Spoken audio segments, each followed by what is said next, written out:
Well, I'm in the shed doing some restoration and improvements to the shed layout.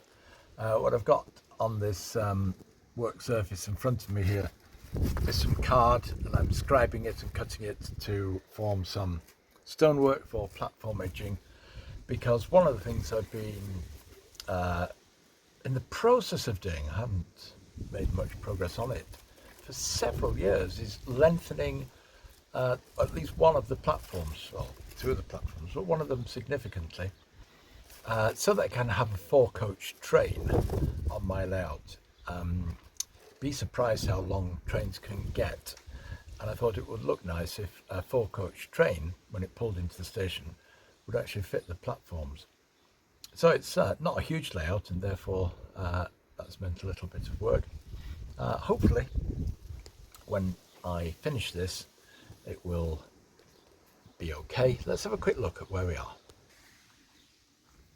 Because the sun's shining, I thought I'd do this. So those are the original platforms. They ended here and here. And what I've done at this end is extend it that much on this side without having to relay any track, and extend it that much on the other side. It has to taper because the tracks are tapering together, and at the other end I've not touched that platform because the taper is so sharp it wasn't worth doing. And at this end the same sort of thing, one platform section basically inserted there without needing to do too much cutting and shutting of the tapered bit. I've just put a loco on it because that's not glued down. I'm putting in water filler, water crane on each of these platforms, but we've got them running the UK direction, which is that direction on the left hand side as you're looking down there, and coming back this direction down this side. And so the water crane will go at this end of this platform.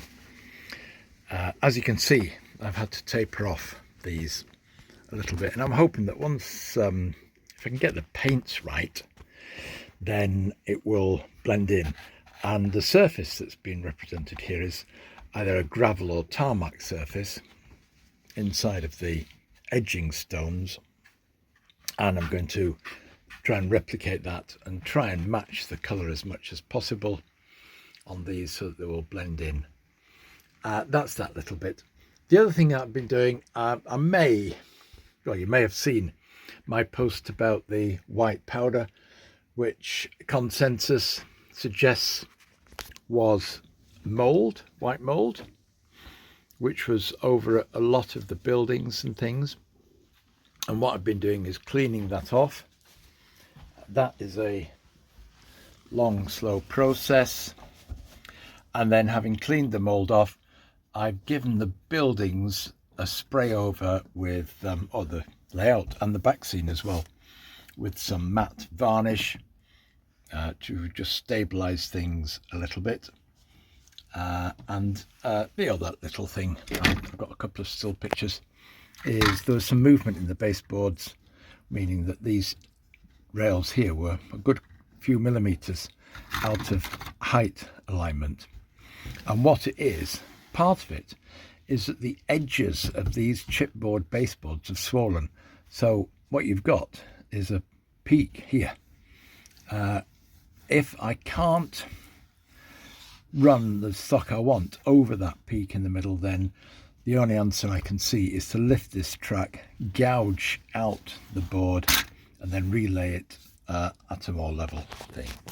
Piles of cars, because those cars were along the roads, and so the roads need putting back. Bits of pavement or something to put back here in front of these historical, when I say historic, these are available now. I'm not quite sure if this super quick one is available now.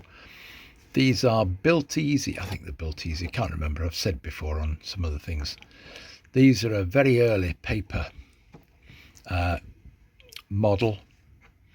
That one's been quite nicely done, as it were. I'm not quite sure exactly what the base model was, but the roof has been done in so you can feel the tiles. It's folded up from card, quite thin card. Yes, I think that was a Built Easy kit. Some of you might know, and you can let me know if that's the case. But because that's kind of original for the layout and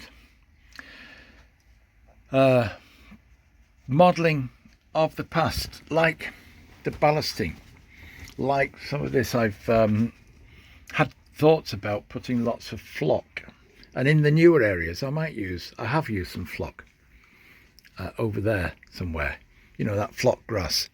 But the grass material that was used on this is dyed sawdust type of material. I think you can see it there. So it's an early form of modelling. These are trees. The armatures are, that's a plastic armature with bits of foam stuck on to form the trees. That's, you know, a stock made tree, but I think it's a reasonably effective way of representing trees. So I'm quite happy with that, compared to these chunky things that are there. So you get an impression of this layout. Anyway, there we go. Just thought I'd share that with you. The sun's streaming in now. It's been quite dull, and that gives me an opportunity at this time of night to show it.